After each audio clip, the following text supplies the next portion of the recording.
La Bible en un an, le 27 décembre, le second livre des Chroniques, chapitre 29, verset 1 au verset 36, le livre des Psaumes, chapitre 146, verset 1 à 10, le livre des Proverbes, chapitre 31, verset 4 à 7, l'Apocalypse, chapitre 18, verset 1 au chapitre 19, verset 4.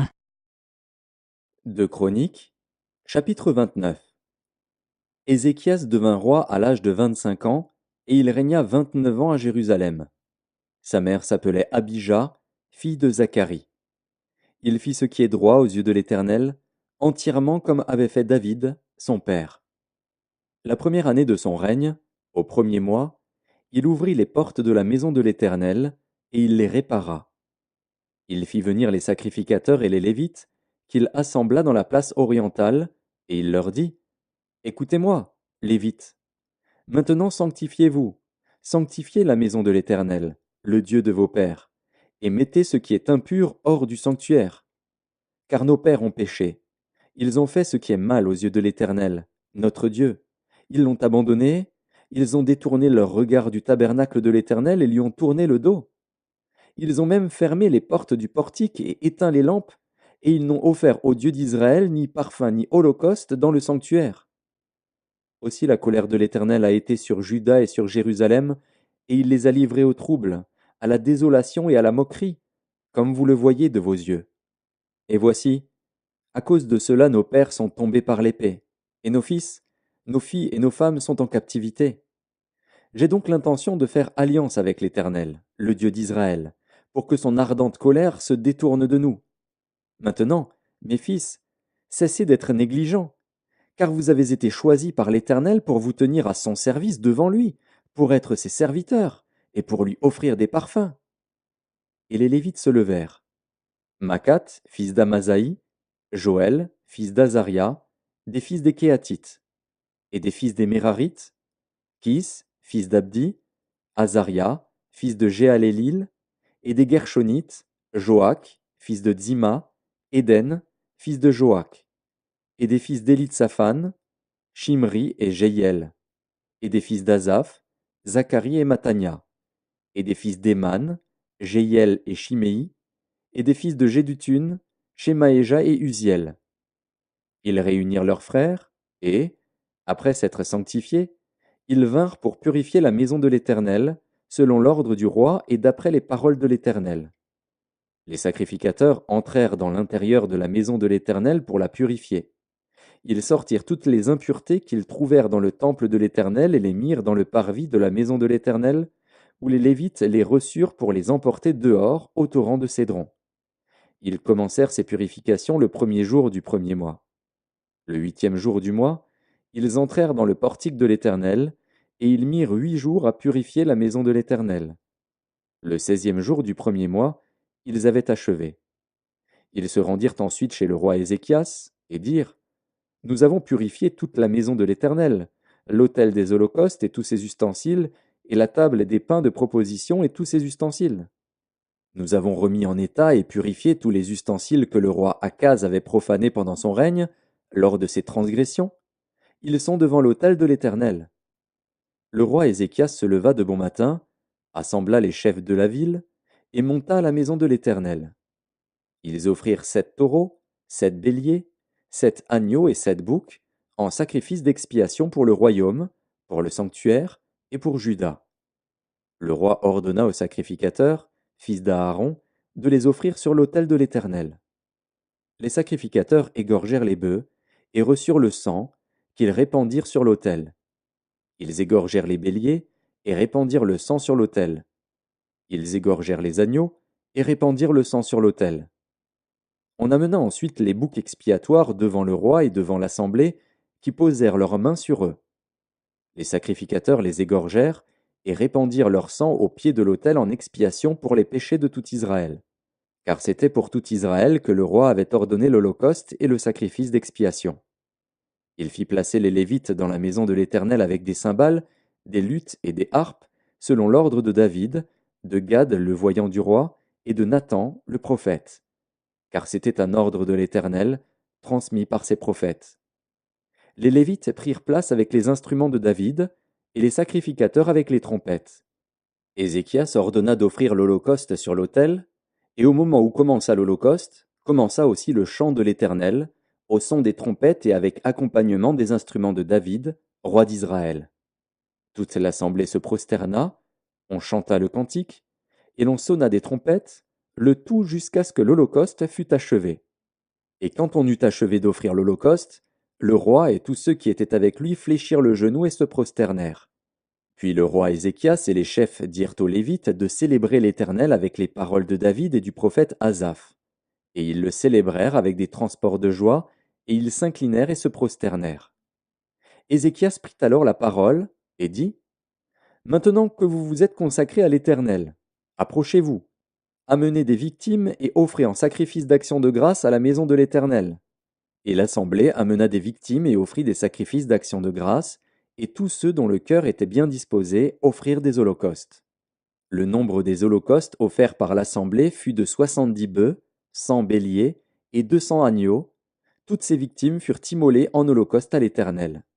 Et l'on consacra encore 600 bœufs et 3000 brebis. Mais les sacrificateurs étaient en petit nombre, et ils ne purent dépouiller tous les holocaustes. Leurs frères, les Lévites, les aidèrent jusqu'à ce que l'ouvrage fût fini, et jusqu'à ce que les autres sacrificateurs se fussent sanctifiés, car les Lévites avaient eu plus à cœur de se sanctifier que les sacrificateurs. Il y avait d'ailleurs beaucoup d'holocaustes, avec les graisses des sacrifices d'action de grâce, et avec les libations des holocaustes. Ainsi fut rétabli le service de la maison de l'Éternel. Ézéchias et tout le peuple se réjouirent de ce que Dieu avait bien disposé le peuple, car la chose se fit subitement. Psaume 146. Louez l'Éternel. Mon âme loue l'Éternel. Je louerai l'Éternel tant que je vivrai. Je célébrerai mon Dieu tant que j'existerai. Ne vous confiez pas aux grands, aux fils de l'homme qui ne peuvent sauver.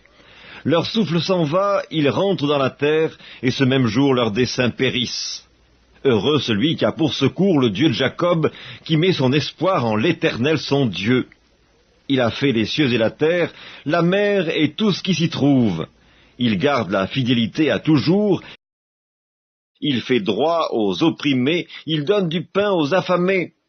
L'Éternel délivre les captifs, l'Éternel ouvre les yeux des aveugles, l'Éternel redresse ceux qui sont courbés, l'Éternel aime les justes, l'Éternel protège les étrangers, il soutient l'orphelin et la veuve, mais il renverse la voie des méchants. L'Éternel règne éternellement, ton Dieu, ô Sion, subsiste d'âge en âge. Louez l'Éternel. Proverbe chapitre 31. Ce n'est point au roi, les muelles, ce n'est point au roi de boire du vin, ni au prince de rechercher les liqueurs fortes, de peur qu'en buvant ils n'oublient la loi et ne méconnaissent les droits de tous les malheureux. Donnez des liqueurs fortes à celui qui périt et du vin à celui qui a l'amertume dans l'âme, qu'il boive et qu'il oublie sa pauvreté, et qu'il ne se souvienne plus de ses peines.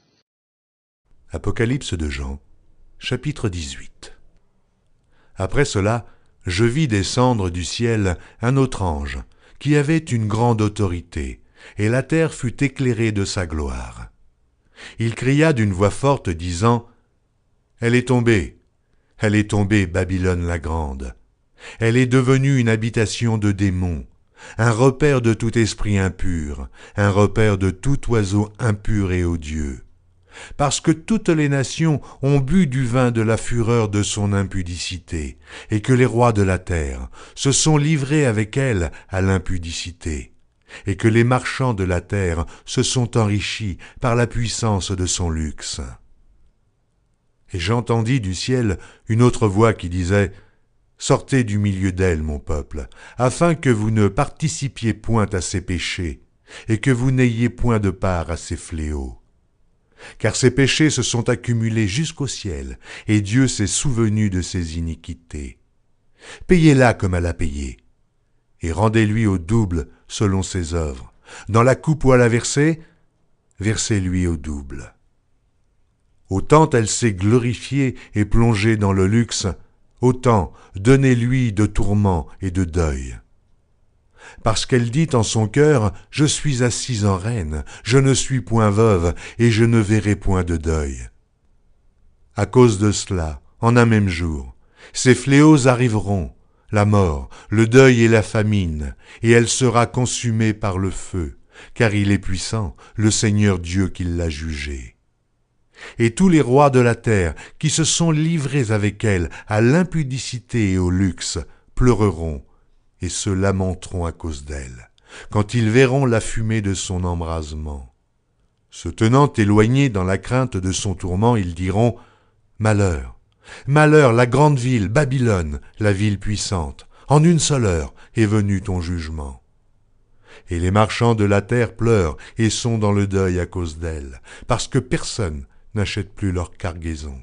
Cargaison d'or, d'argent, de pierres précieuses, de perles, de fin lin, de pourpre, de soie d'écarlate, de toute espèce de bois de senteur, de toute espèce d'objet d'ivoire, de toute espèce d'objet en bois très précieux, en airain, en fer et en marbre, en cinnamome, d'aromates, de parfums, de myrrhe, d'encens, de vin, d'huile, de fine farine, de blé, de bœufs, de brebis, de chevaux, de chars, de corps et d'âmes d'hommes. Les fruits que désirait ton âme sont allés loin de toi, et toutes les choses délicates et magnifiques sont perdues pour toi, et tu ne les retrouveras plus. Les marchands de ces choses qui se sont enrichis par elles se tiendront éloignés dans la crainte de son tourment. Ils pleureront et seront dans le deuil, et diront « Malheur, malheur, la grande ville qui était vêtue de fin lin, de pourpre et d'écarlate, et parée d'or, de pierres précieuses et de perles. En une seule heure, tant de richesses ont été détruites. » Et tous les pilotes, tous ceux qui naviguent vers ce lieu, les marins et tous ceux qui exploitent la mer se tenaient éloignés. Et ils s'écriaient, en voyant la fumée de son embrasement, quelle ville était semblable à la grande ville. Ils jetaient de la poussière sur leurs têtes, ils pleuraient, et ils étaient dans le deuil. Ils criaient et disaient « Malheur, malheur, la grande ville où se sont enrichis par son opulence tous ceux qui ont des navires sur la mer, en une seule heure elle a été détruite. » Ciel, réjouis-toi sur elle, et vous les saints, les apôtres et les prophètes, réjouissez-vous aussi, car Dieu vous a fait justice en la jugeant. Alors un ange puissant prit une pierre semblable à une grande meule, et il la jeta dans la mer en disant « Ainsi sera précipitée avec violence Babylone, la grande ville, et elle ne sera plus trouvée. Et l'on n'entendra plus chez toi les sons des joueurs de harpe, des musiciens, des joueurs de flûte et des joueurs de trompette. On ne trouvera plus chez toi aucun artisan d'un métier quelconque. On n'entendra plus chez toi le bruit de la meule. La lumière de la lampe ne brillera plus chez toi, et la voix de l'époux et de l'épouse ne sera plus entendue chez toi.